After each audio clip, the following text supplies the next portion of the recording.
이번 강은 2024년입니다. 언제 봤냐 그러면 2024년 3월 30일인데요.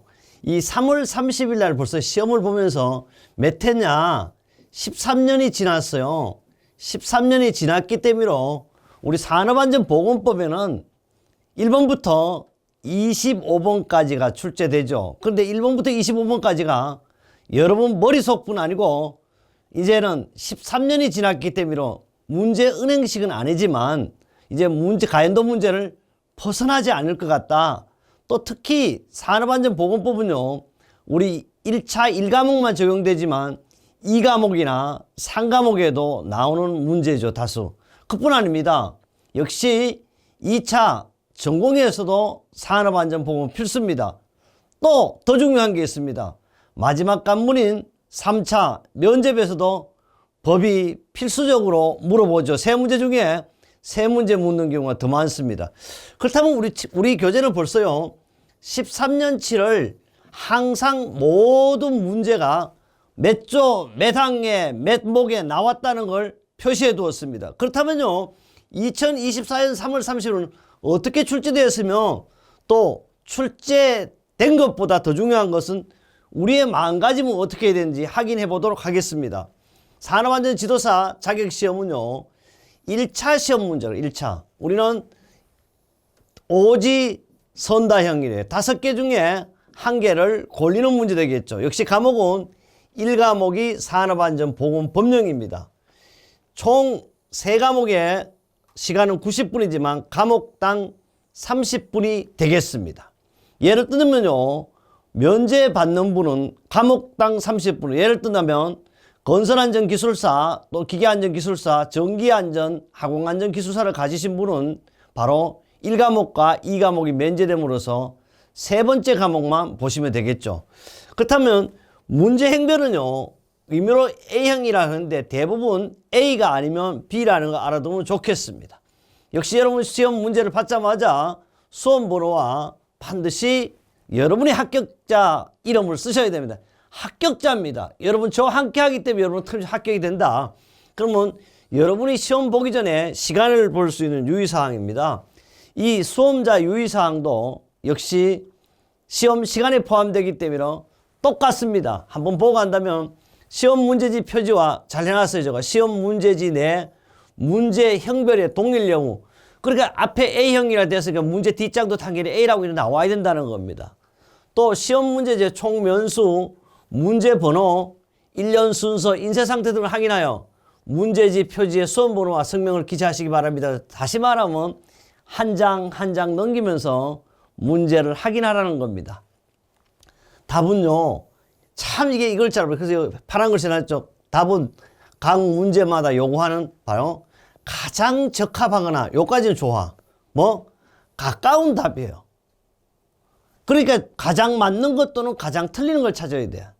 말도 안 되니 가까운 답이에요. 답이 막말 없을 수도 있다 이 말이잖아요. 그래서 우리는 반드시 이분들도 빠져나갈 구멍을 만들어 놓은 겁니다. 그래서 법이라는 것은요, 코에 걸면 코골이, 귀에 걸면 귀걸이가 되면 안 되는 겁니다. 반드시 법은 원칙이 필요한 거고, 그래서 룰이라 그러지 않습니까? 그러나 우리 시험은 아직도 이런 문제가 많다. 많지 않겠지만 하여튼 가장 가까운 답, 그럼 또 틀리는 걸 찾아라면 가장 틀리는 걸 찾아야 돼요. 가까운 답 한 개만 선택하고 답안 카드 작성 시 시험 문제지 형별 누락이라든지 마킹 착오로 인한 불이익은 전적으로 누구에게? 수험자에게 책임이 있음을 알려두면, 당신이 객체인 당신이 책임져라 이거야. 네가 책임지는 거 아니고 공단이 책임지겠으면 이래야 되는데 그렇지 않다 이거야. 조금의 잘못은 모두가 다 시험 보신 여러분이 잘못이다 이런 겁니다. 답안 카드는요, 우리는 뭐요? 국가 전문 자격, 여러분은 바로 산업안전 지도사를 취득함으로써 또는 산업보건 지도사를 취득함으로써 안전의 전문의, 보건의 전문의, 의사가 되는 거죠. 이거는 자격이라기보다는 바로 뭐요? 면허증이다. 이런 공통표준형으로 문제 번호가 1번부터 125번까지 있어. 그러나 우리는 1번부터 몇 번까지? 90번까지만 하면 되는 거죠. 인쇄되어 있습니다.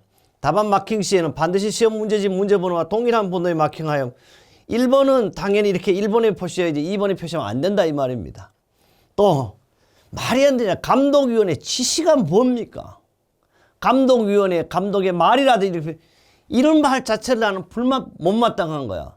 이런 걸 의의 제기하고 건의를 내가 몇 번 했는데도 잘 안 돼. 감독위원회 지시에 불응하거나 시험 시간 종료 답안 카드를 제출하지 않을 경우 불이익이 발생할 수 있으므로 당연히 시험 답안지 제출하지 않으니까 나 합격하지 않겠으면 이런 뜻이잖아요. 뭐 하여튼 이런 말은 안 좋다는 거예요. 시험 문제지는요. 시험 종료 가져가시기 바랍니다. 바로 원본을 그대로 옮겨 나온 것 같아요. 여러분도 시험 문제지 마킹 체크를 잘해가지고 바로 시험을 보면 오후 5시입니다. 5시에 한국산업인력공단 홈페이지에서 큐넷에서 합격자 불합격을 발표하는 게 아니고 무슨 답안? 가답안을 발표하는 가답안. 이거는 변동도 될 수 있는 그런 답안을 발표합니다. 여기서 합격되면 합격인데 간혹 이제 1번의 답이 모두가 다 맞게 하는 경우가 꽤 있습니다. 이런 것 때문에 가답안이라고 그래요. 그래서 안내사항입니다. 또 뭐라고 하면 참 머리를 잘 쓰는 것 같아요. 수험자는요. 이것도 또 제가 그랬어요. 왜 이렇게 놈자자를 쓰냐 그러니까 또 이걸 뭐라고 하면 사람자자라 이걸 가지고. 어쨌든 수험자는 QR코드를 통해 가답을 확인하시 바랍니다. 당장 되는 게 아니고 여기서 확인도 가능하고 바로 몇 시? 5시 이후가 돼야 돼요. 원래는 또 모르겠습니다. 2025년은 2시에 발표하려는지 모르겠지만 하여튼 가답은. 근데 또 뭐냐 그러면 QR코드를 활용할 때는 뭐냐 그러면 사전 설문조사가 필수예요. 이거 하기 싫으면 바로 큐넷에 들어가면 된다. 그래서 참 요령이 좋습니다. 자기들 뭐 조사하기 위해서 또 설문조사를 하라는 거. 이거는 하기 싫으면 QR코드를 적용하지 않는다면 바로 큐넷에 가면 발표를 보실 수 있습니다. 시험 합격자에게 합격 축하 알림 서비스를 제공하고 있습니다.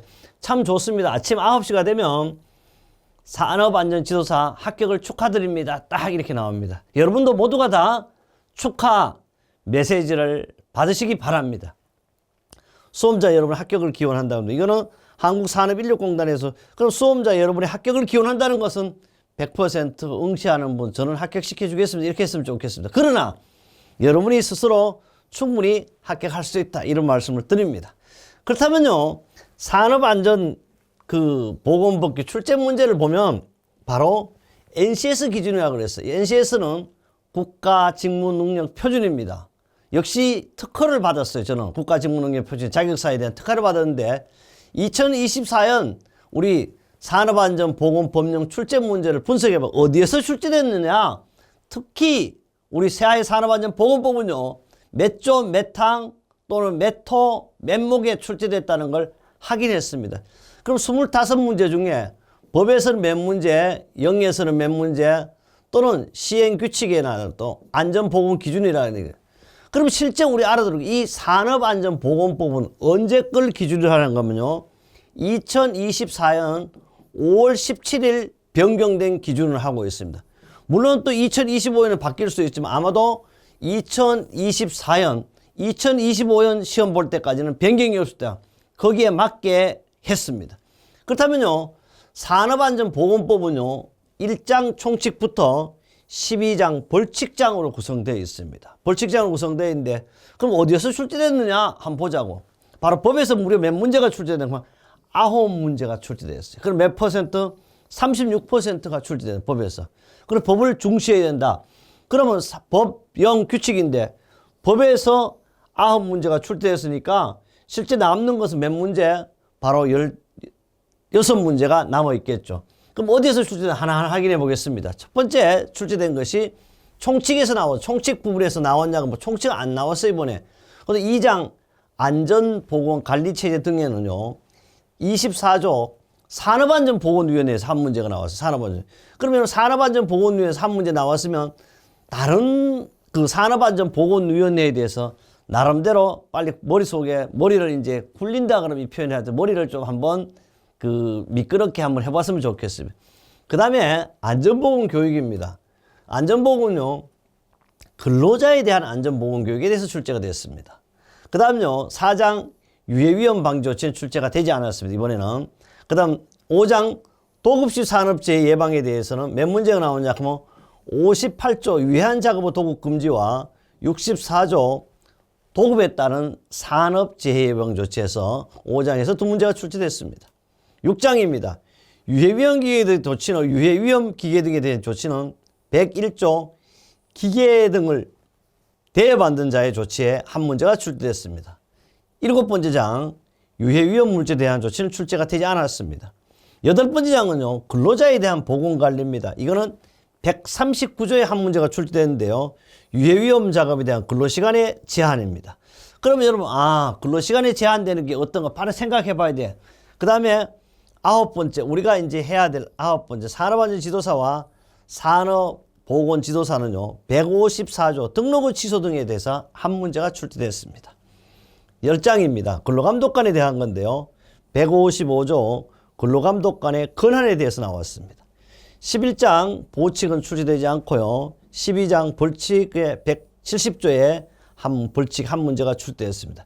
왜 이렇게 분류를 했고 여러분이 공부하는 방법을 쉽게 찾을 수 있고 또 하나는 산업안전보건법은 1장 총칙에서 12번째 장 마지막 벌칙으로 이렇게 구성됐다.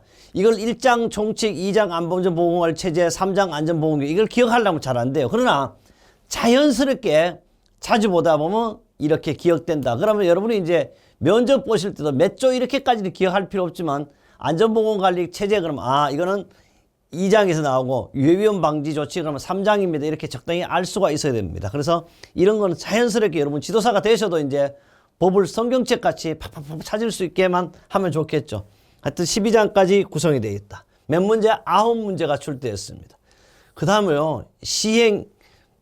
산업안전보건법 시행령인데 우선 시행령은요. 대통령령이니까 언제 적용을 할 거면 2025년 1월 1일부터 적용되는 시행령을 기준으로 제가 해설을 했어요. 왜?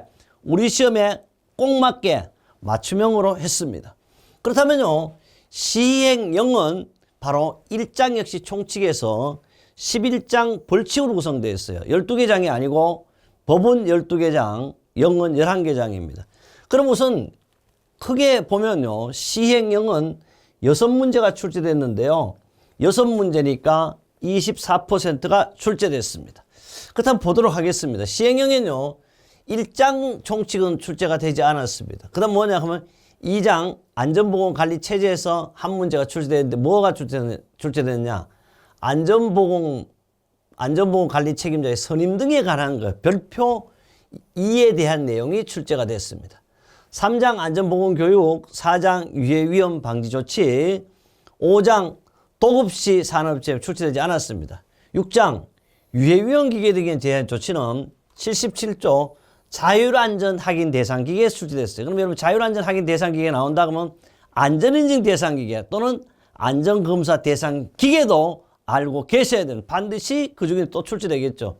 7번째 장입니다. 유해위험 물질에 대한 조치에서 88조 허가 대상 유해 물질이 출제됐습니다. 8번째 장입니다. 근로자의 보건관리는요. 제95조 작업환경 측정기관의 지정 요건에서 출제가 됐고요. 96조 2 휴게시설에 대한 문제가 하나 출제됐어요. 바로 휴게시설 설치 관리 기준이라든지 준수 대상 사업장의 사업주에서 한 문제가 출제가 됐다.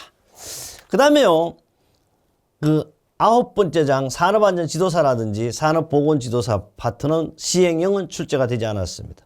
그 다음에 10번째 장 보칙도 출제가 안 됐고 벌칙도 출제 안 됐고 그래서 여기는 몇 문제? 6문제가 시행령에서는 출제가 됐습니다. 그렇다면 시행규칙을 한번 보겠습니다. 시행규칙은요. 역시 크게 보면 시행규칙은 바로 1장 총칙부터 바로 11장 보칙으로 구성된 이것도 잘 봐. 법만 12개 장이고 영기라든지 규칙은 다 몇 개 장으로 구성됐다? 11개 장으로 구성됐다. 이것 정도도 라고 기억하시면 좋겠습니다. 그럼 시행규칙은요. 역시 2025년 1월 1일부터 적용되는 시행규칙을 기준으로 제가 해설하고 역시 그렇게 강의하도록 하겠습니다. 역시 1장 총칙에는요. 출제가 되지 않았습니다. 그 다음 2장요. 안전보건관리체제에는 몇 문제가 출제됐냐 하면 2문제가 출제됐는데 12조 안전관리자 등의 증원이라든지 교체 임명 명령에 한 문제가 출제됐고요. 25조 안전보건관리 규정의 작성이 한 문제가 출제됐습니다. 그 다음 3장인데요. 안전보건 교육에 대해서 한 문제가 장에 출제되는데 이것은 26조 우리 교육시간과 교육 내용 파트에서 하나가 출제됐습니다. 그 다음 4장 유해위험 방지 조치는 38조, 39조, 40조 이걸 다 봐야 돼. 뭐냐 하면 안전보건 표지의 제작에 출제됐습니다. 우리 교재에도 칼라로 이게 구성이 되어 있죠. 그 다음 67조입니다. 중대재해 발생 시 보고입니다. 여기 한 문제가 출제됐고요. 5장 도급시 산업재해 예방에는 출제가 되지 않았습니다. 6장입니다. 유해 위험 기계 등의 조치는 바로 세 문제가 출제되는데요. 98조, 99조 방어 조치에 대한 내용을 보셔야 합니다. 107조입니다. 안전인증 대상 기계에 대해서 출제됐어요. 125조 안전검사 면제에 대한 내용이 출제가 됐습니다. 그 다음요 7번째 장입니다. 유해 위험 물질에 대한 조치로서 141조 유해인자의 분류기 중 196조 일반건강진단 실시입니다. 여기요 특히 이 유해 위험 물질에 대한 것은 우리 산업안전보건법이지만 우리 상과목 기업진단지도에 우리는 위생 파트에 이 문제가 주로 출제되고 있습니다. 그 다음 9번째 장요 산업안전지도사 보건지도사 출제가 안 됐고요. 역시 10번째 장 근로감독관 11번째 장 보칙도 출제가 없었습니다. 그래서 여기 물론 10문제가 출제가 됐어요. 그럼 우리 법, 영, 규칙 중에 가장 많이 출제가 된 거 어디다? 바로 시행규칙에서 많이 출제가 됐고 법에서 9문제, 시행령 6문제니까 꼭 항상 이렇게 출제된다는 건 아니에요. 그러나 이 세 파트 중에 법과 영과 규칙 중에 항상 규칙에서 제일 많이 출제가 된다. 이렇게 기억하시면 좋겠고요. 그러면 아니 산업안전보건기준에 관한 규칙도 출제 기준인데 어떻게 됐냐 이렇게 물어볼 거 아닙니까? 보시죠. 산업안전보건기준에 관한 규칙은 한 문제도 출제가 안 됐어요. 산업안전보건기준은 총칙과 안전기준, 보건기준 이렇게 구성이 되어 있습니다. 또 어떤 분은 그래. 왜 1차에서 산업안전보건기준에 관한 규칙은 강의를 안 하냐고. 시험에 안 나오니까 안 한다고. 됐죠? 단 이것은요. 우리가 2차 전공에 주로 여기서 거의 다 몇 문제? 8문제 중에 모두가 다 나오는 경우가 있어요. 그리고 특히 또 이 내용은 어디서 해야 된다? 바로 면접에서 해야 돼요. 그 사실은 필기는 1차는 산업안전보건법 바로 뭐요? 시행령, 시행규칙에 혼을 바쳐야 되고 이제 2차에는 산업안전보건기준에 관한 규칙이 표시고 특히 뭐요? 안전기준 어디에 해당된다? 산업안전지도사에 해당되고 요거는 뭐요? 보건기준은 산업 어디에 해당돼? 보건지도사에 해당되는 거예요. 요것도 역시 여기는 또 그렇죠. 기계는 기계 파트, 전기는 전기 파트, 건설은 건설 파트, 화학은 화학 파트만 보시면 된다. 쉽게 가장 결론은 뭡니까? 1차만 합격되면 자연스럽게 2차, 3차도 합격된다. 그래서 여러분 어떻게 최고의 전문 자격지 지도사의 합격이 가능합니다. 그래 이제 문제를 한번 살펴보죠.